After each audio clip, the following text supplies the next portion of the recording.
pleased to be able to report that thanks to the extraordinary work of law enforcement officials from here in the Commonwealth of Pennsylvania, our local leaders here in Chester County, and from our federal partners all across this nation, shortly after 8 a.m., our suspect was captured.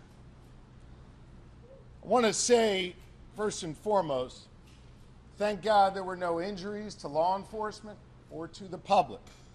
We obviously became deeply concerned after the suspect was able to steal a weapon. He was apprehended this morning with no shots fired.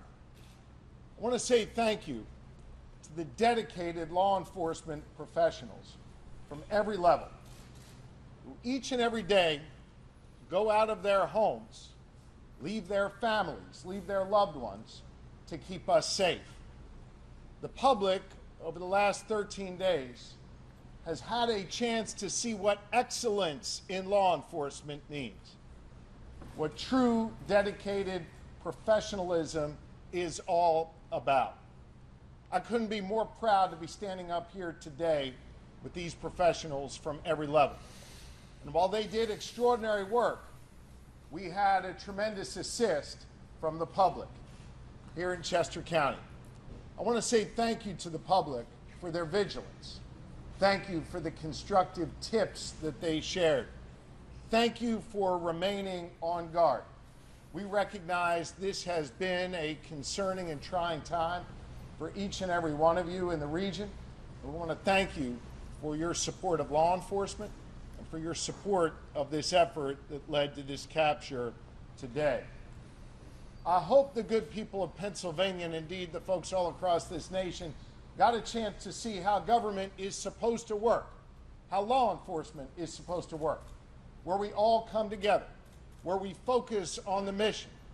And while the women and men up here behind me may wear different uniforms and different badges, we were here with common purpose, and that was to apprehend this suspect and keep people safe.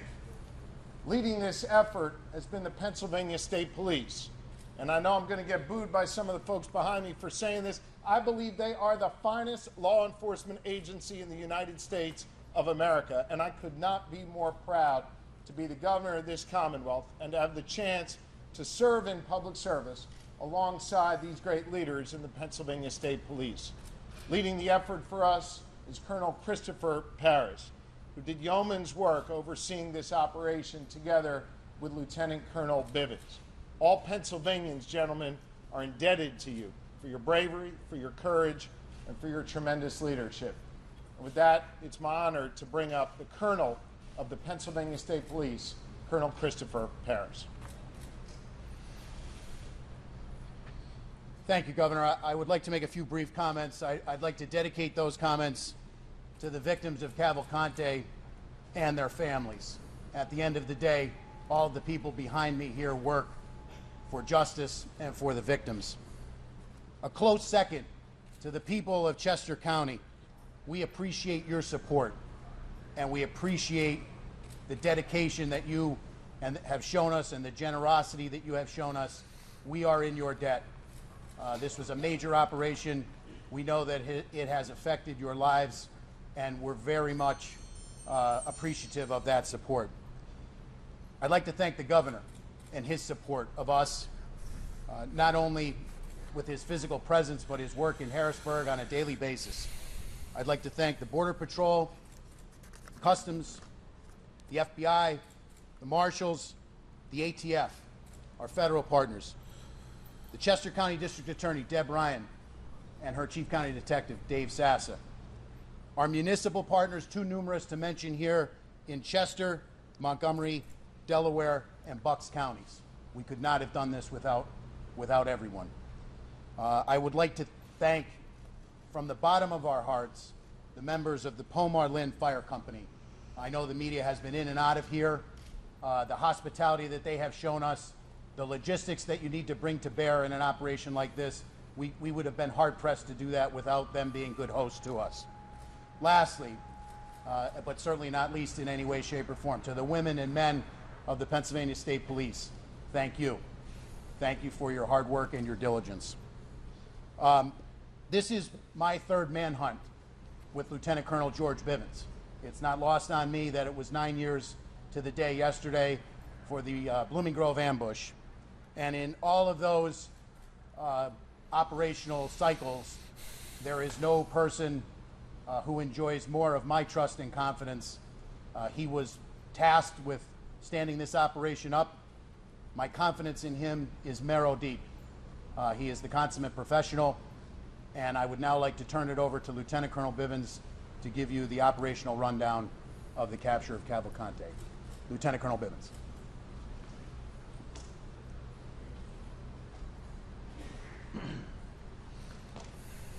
Thank you, Governor. Thank you, Colonel. It is a true pleasure to stand here this morning and talk to all of you about bringing this manhunt to a successful conclusion and without getting anyone else hurt, most importantly. None of this would be possible without the support of this team represented by members of various agencies standing with us up here, by others standing throughout this fire hall, and by still more who are out there in the field. So let me give you a few details about how this unfolded. As you know, we have been working most recently in a perimeter established in northern Chester County. Last night, shortly after midnight, a series of events started to unfold. First, we had a burglar alarm at a residence near Prizer Road within the perimeter. Our people investigated that, did not find Cavalcante there or anyone else, but it started to bring some of our people into that area. We had been searching an area not far from there already with some tactical teams that night. There was an aircraft overhead utilizing FLIR technology, and close to 1 a.m. picked up a heat signal that they began to track. It was west of PA 100 and north of Prizer Road. Tactical teams began to converge on that location where the heat source was moving. Unfortunately, we had a weather system that also came in, and we had lightning that was flashing all around, and it caused the aircraft to have to depart the area. Tactical teams made a decision to secure that area, that smaller area, as best they could, and hold it through the storm and until we could bring additional resources in and bring aircraft back overhead to ensure that we did not have an issue with an escape. That resumed early this morning, and shortly after 8 a.m., tactical teams converged on the area where the heat source was. They were able to move in very quietly. They had the element of surprise. Cavalcante did not realize he was surrounded until that had occurred. That did not stop him from trying to escape. He began to crawl through thick underbrush, taking his rifle with him as he went. One of the Customs and Border Control teams, BORTAC, had a dog with them. They released the dog. Some of our PSP CERT members were also there, had him surrounded.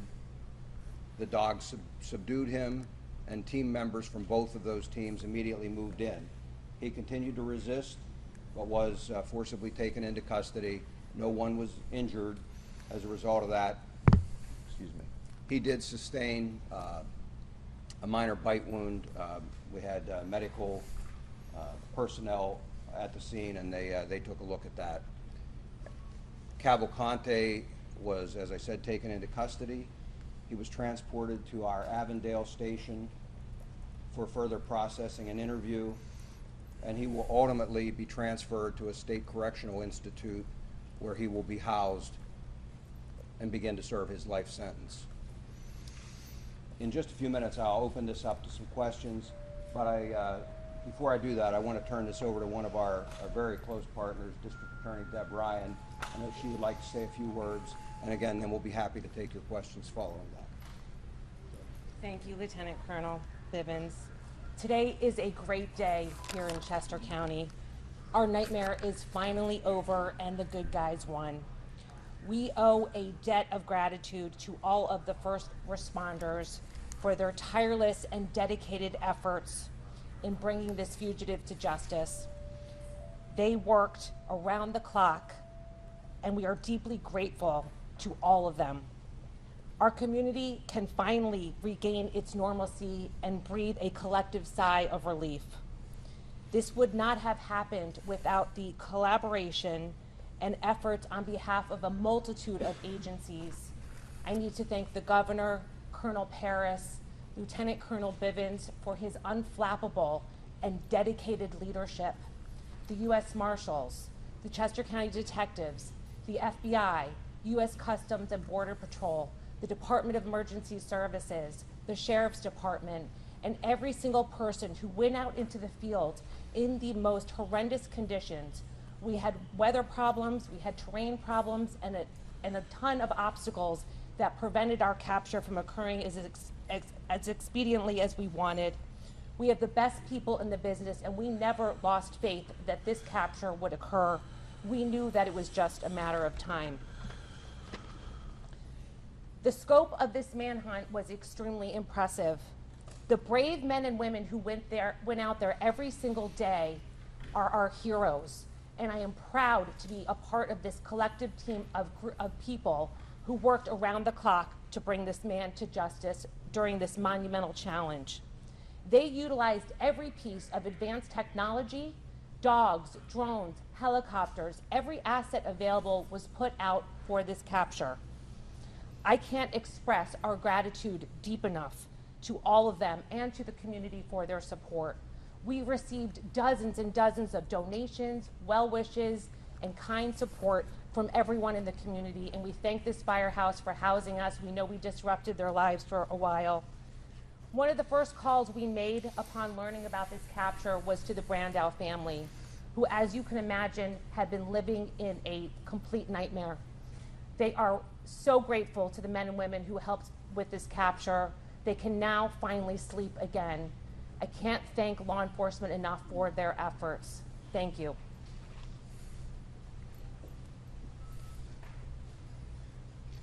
Okay, with that, Regarding- we would have to jump on take in your real quick. questions. Yes.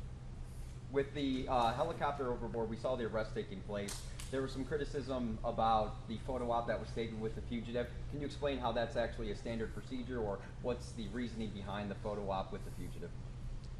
You know, I'm aware that there was a photo op that was taken out there. Those men and women worked amazingly hard through some very trying circumstances. They're proud of their work. I'm not bothered at all by the fact that they took a photograph with him in custody. Again, they're proud of their work. They kept the community safe. I say thanks to them and good job. Was it appropriate? Sir, did he say anything in the moment that he was captured and you released the name of the canine officer who bit him during his capture? We will probably not be releasing the name. And in terms of anything that he said, we need to use an interpreter, and he has been taken back to the station, and at that point, we will attempt to interview him at the Avondale But station. he didn't say anything upon capture, anything at all? I'm not aware of it. If he did, I don't have that information. Who made the arrest? Your officers were authorized to use lethal force if he didn't actively surrender. Was the goal to always take him in alive? That's always our first choice and preference. Again, that option is only to prevent the escape of a very dangerous individual. Had they not been able to contain him, that would have remained an option. Who specifically made the arrest? Which organization? It was a combination, it was a combined group of the Border Patrol and PSP. Colonel, I believe that once he was captured, when he went into the van, he was stripped and had his tattoos photographed. Is that normal procedure? Yes. When the thermal imaging happened at 1 o'clock, was he in the same location when you found him? Wait, I'm sorry, you'd ask first. Was he asleep when you found him? He was proned out. I've not been told that he was asleep. I'm told that he was proned out trying to hide and then began to crawl away. Was it the same location when you got the thermal imaging at 1 and you found him at 8? It was in that close proximity to that, yes. What was he saying that anyone was helping him? No one was assisting him at that point. Sir, what was the agency that was flying the helicopter that first spotted the key? That was the DEA, and that was a fixed-wing aircraft. Were you worried as law enforcement that you had to down the plane and there could be another chance for escape? I mean, that's obviously the plane had to land, but what kind of risk did you have to calculate with that? Well, you know, as I've told you throughout this investigation, there are always things we have to contend with. Everything isn't scripted and doesn't go perfectly. And so it's just another challenge. Worried, I don't think is the word that I would use. We simply had to adapt. And so we secured that inner perimeter while always keeping our outer perimeter secure, so that if he did manage to get out of that inner, we would box him in yet again. How tough an adversary was he? You've led some very high-profile and difficult manhunts. How tough an adversary was he compared to some of the others? You know, I don't know that he was particularly skilled. He was desperate, and I've said that all along. You have an individual whose choice is go back to prison and spend the rest of your life in a place you don't want to be, or continue to try and evade capture. He chose the evade capture. He was in good shape, obviously able to climb, as you saw, to get out of prison. But ultimately, as I said all along, we had an amazing team assembled here, capabilities that are just very formidable. And I was confident all along that he would eventually be captured. And ultimately, this team, and I credit all of them, for bringing together their collective experience, the resources, and being able to apply that and capture him. It's never easy to find someone who doesn't want to be found in a very large area. Sir, previously you said you were reserving comment on anybody who's helping him throughout the search. I know you said no one helped him this morning.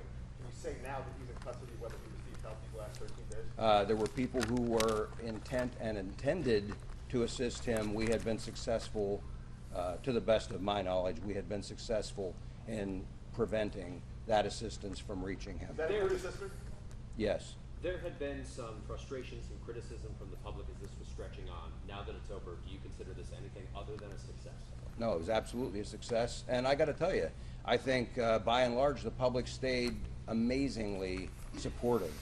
I had some third grade students stop by yesterday and drop off letters and notes of support for all of these responders. We put them out for them to see at briefing time and things. That's the kind of support we saw from this community. There will always be criticism. There will always be people who think they can do this job better, and they're entitled to that opinion. What I would tell you is, again, I put my faith in this group of experts, this group of seasoned law enforcement professionals, the dedicated men and women, not only of the Pennsylvania State Police, but of all of the other partner agencies who went out there every day. I'll put my money on them any day of the week. And I believe the community supported them and continues to. Do you know when they're charged with escape, and when will those charges be filed? We'll be discussing with the district attorney what, if any, charges will be filed. But for right now, again, there is a commitment, and he is going to begin serving his life sentence at a state correctional institution. What was his sister? She is in the deportation proceedings. That will proceed as had been initiated. Other than the rifle, what did Cavalcante got the Eagles? I'm sorry? You know where Cavalcante got the Eagles hoodie from? I do not. Other than the rifle, what did he have with him? Did he have anything else? Just the clothing and things that he was wearing. Did he attempt to shoot? Did he attempt to try to engage? He did not have an opportunity to, no, How sir. many officers were on the ground as you emerged? I don't have an exact number, but looking at the teams we were sending in there, in the immediate vicinity was probably 20 to 25. And could you tell us more about what those 20 to 25 looked like? Like, did they have specific armor? What Yes, they were tactical. They were a tactical team. You would expect camouflage, full armor, long rifles. And which agency? Customs and Border Patrol was their BORTAC team out of El Paso, and then Pennsylvania State Police CERT. It's our Special Emergency Response Team. Colonel, once on the ground, they've now pinpointed him, right? They're Yes. on the ground and they're quietly moving into place. Length of time? From that point, probably 5 minutes. It played out fairly quickly once they had identified him and moved in. He detected them at that point once they were already in position, and again, he started to crawl away, and it played out very quickly then. Sir, what is your greatest lesson from this 14-day manhunt? You know, I don't know that there's any single lesson. I will tell you that I learned something from all of these, and as I told you before, I bring that experience to the next one. And so I just go back to, it's all about the team. It's about assembling the right group of people, the right technology, the people with can-do attitudes who will stick with you through the investigation, and that's what we did. And it's worked well for us in the past, and I'm sure will work well for us in the future. You said there were people intending to help him. I just want to see if we can get a little more detail from you on that. You did mention, you did confirm the sister was intending to help him. Who else might have been intending to help him? And can you give us any detail on how? And the reason I'm not going to talk about that again, as I mentioned, we will be discussing with the district attorney whether there will be any additional charges. I don't expect that there will be on that aspect, but we want to have that discussion before we disclose anything else. Help the police to catch him? Did he stop because of the road inspection? No, I think he stopped because his normal pattern was to travel in the late evening, earlier overnight hours. Whether he got tired or whatever, normally he typically didn't travel then later at night, and he typically did not travel during the day unless we pushed him. And we did have several instances of that where he was pushed and had to move. But he doesn't have night vision or anything like that, the type of technology that many of our operators had out there. And so traversing rugged terrain is difficult to do. I believe it was just easier for him to do in the late evening hours and late afternoon. I believe that's what caused it. It was a scalp wound, and they bleed pretty significantly. I'm told there was not a significant injury. Did he have a phone? Just one. Yeah. He was able to get a car and a gun, or a vehicle and a gun during this 2-week period. Is that surprising? Are you sort of astonished at some of the company more about that? No, I mean, all along, we asked people to secure as best they could. Unfortunately, he was still able to acquire some of those things. Again, those are just some of the challenges we deal with in an investigation like this. Our people rise to those challenges, and ultimately, again, he was successfully captured. I know that you led the effort also in July earlier this year when that person escaped using bed sheets. It was the chocolate lab that ultimately led to his arrest, and now here we are again. You're talking about a canine moving in and basically disabling Cavalcante. Can you just kind of talk about the having canines and their use and how much of an asset they are when you're trying to navigate tough terrain and track down dangerous people? Sure. I mean, in the case of Tucker, he was kind of a civilian. I would say we deputized, and brought him in. He's now an honorary member of PSP, but lab. But he was not involved in this. That was in Warren that this gentleman was referring to. Just, I believe it was a Shepherd or a Belgian Malinois. For those of us who aren't familiar, Just 1 minute, if I can come back to this gentleman, I apologize.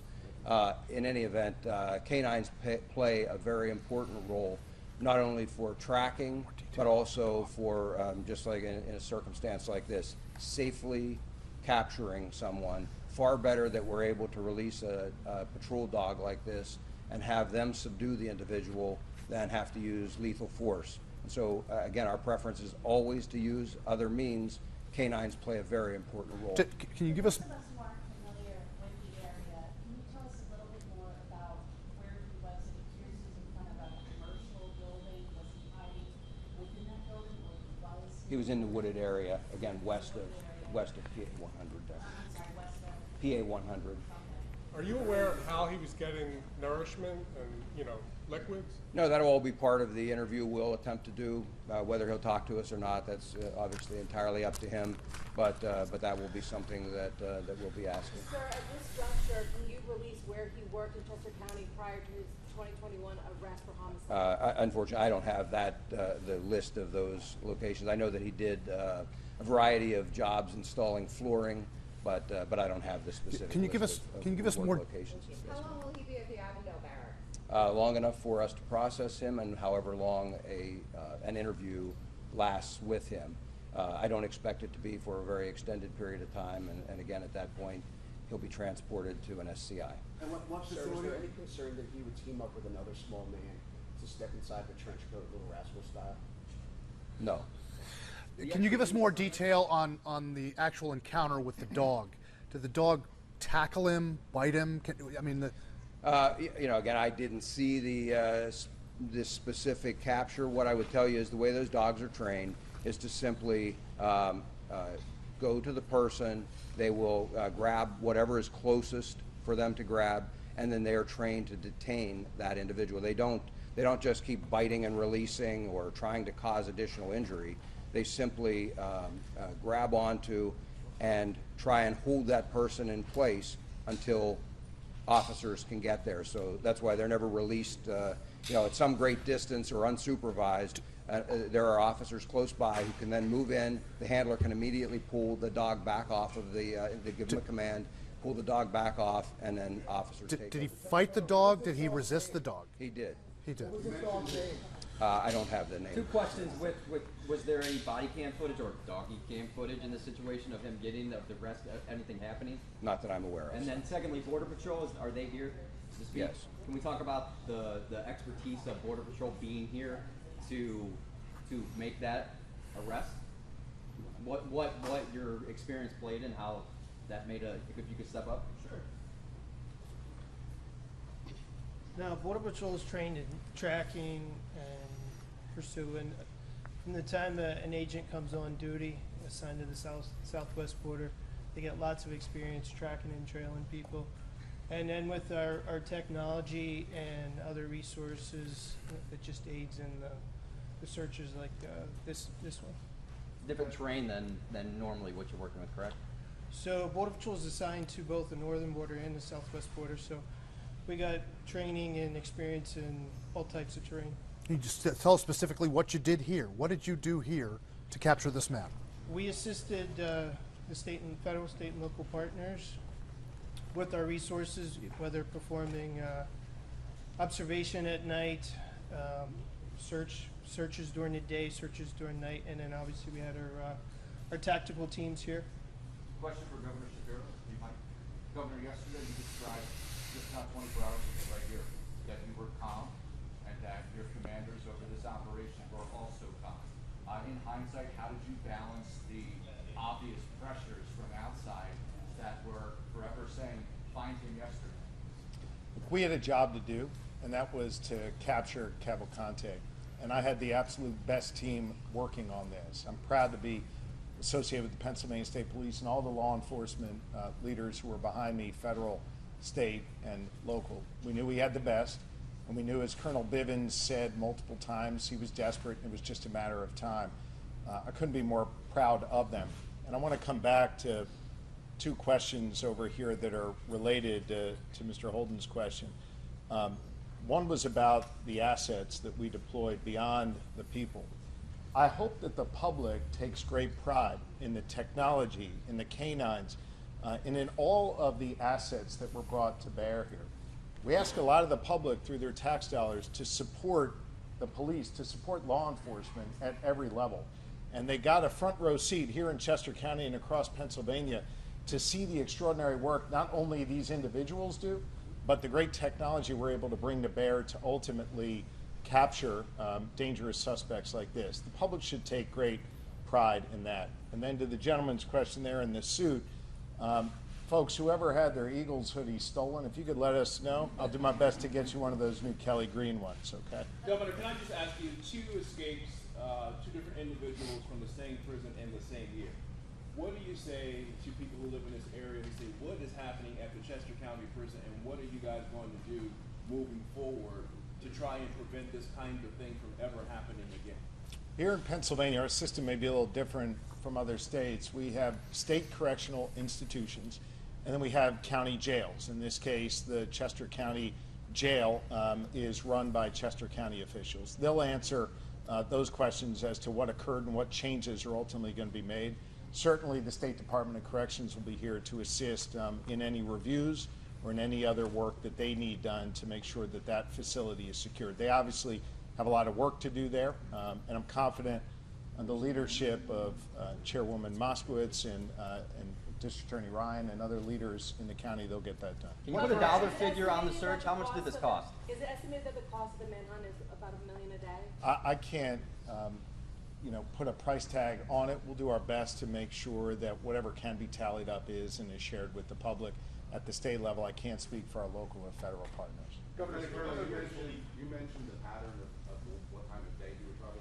Were there any other patterns that you picked up on that were key in tracking him and dating him? There were a number of things that we picked up on, and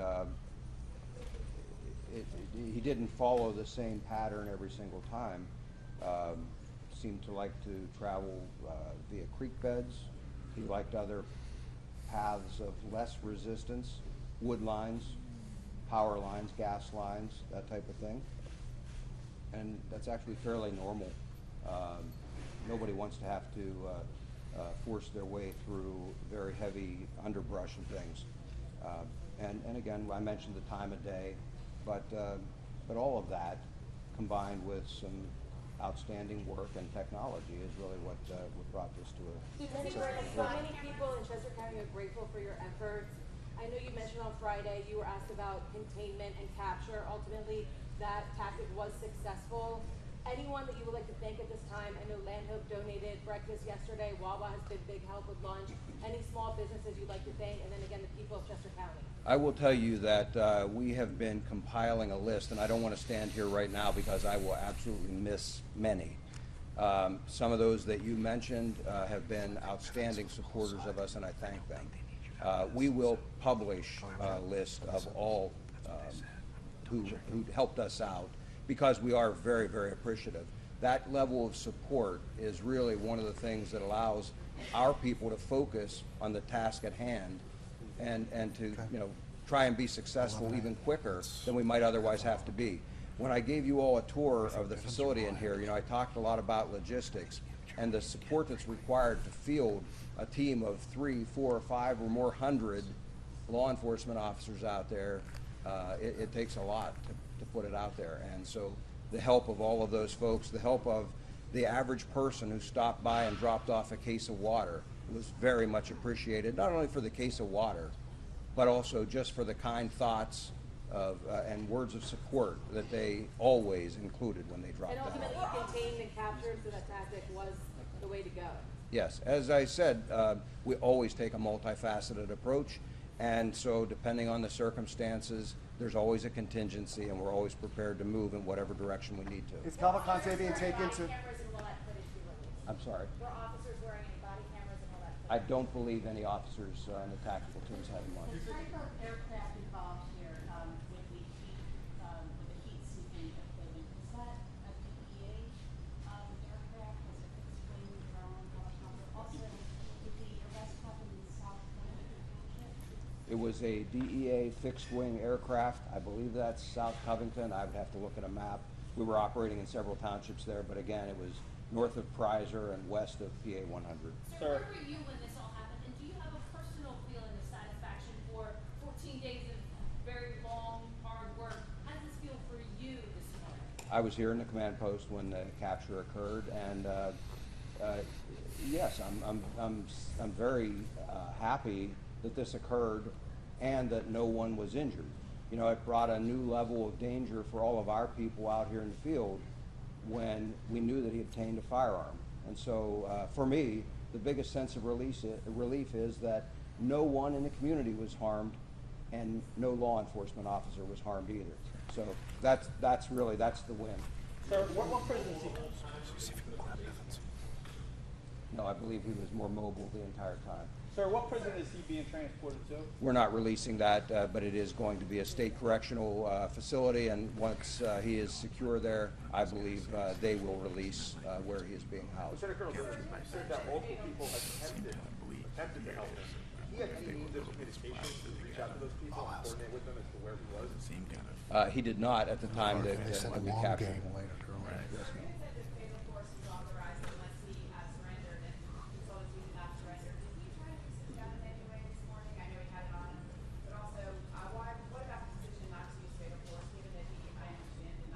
Well, as I addressed a few minutes ago, yes, he had the firearm with him. Yes, he was a threat. He did not have an opportunity. I believe he was taken by surprise, and I believe the canine played a large role in him not being able to utilize that firearm. What I would tell you is, again, that it is our last choice, our last preference to use lethal force. And so while there were other options, the team did the responsible thing, did what they're trained and what we expect, and they used other options. And again, lethal force is always their last option. He's going in for questioning. What kinds of information are you going to be trying to get from him? Like what kinds of questions will you ask him? We have the criminal investigators that have been involved in this, everything from the escape up through the time that he has been on the run. I'm sure all of that will be included in their list of questions. Whether he'll choose to talk, I have no idea, and that will be his choice. Can you assure and guarantee the public that this man will not escape again, because clearly he has ability to do that? Can you say that now? I can assure you he will not escape while he is in our custody. He will be turned over to a state correctional institution. I have every confidence that they will be able to safely and securely house him as well. Lieutenant Colonel, was he in the perimeter of the perimeter you had outlined yesterday? Was that? He was. He was. Yes, sir. How close to the edge of the perimeter was he? Do you know where within the perimeter? It was within the perimeter, and he would have been within a few hundred yards of the eastern edge of the perimeter. Colonel, in terms of the public being involved, there was videos surfacing of vigilantes in Chester County trying to get involved in this case. Moving forward, if something like this happens again, what would you tell the public in regards to getting involved in a case like this? I would ask them the same thing that I asked this time, and that is, please don't come out and try to become involved like that. You potentially take away resources that would otherwise be spent on the search trying to deal with those individuals, and we don't want one of them to get hurt unintentionally. How far was the capture from where the burglary happened last night? Within a quarter mile. Colonel, once processed. It wasn't a burglary, it was an alarm, by the way, but. Once processed, any idea you ballpark time until transfer? It depends on whether he is cooperative and is interviewed. That could take minutes to hours, but I don't have the answer yet whether Does he he's. have a lawyer, do you know? I'm not aware of that. Sir, do we know if his sister and mother entered the country via Puerto Rico as well? I don't believe his mother is here, and I don't have that information immediately available here about where they entered.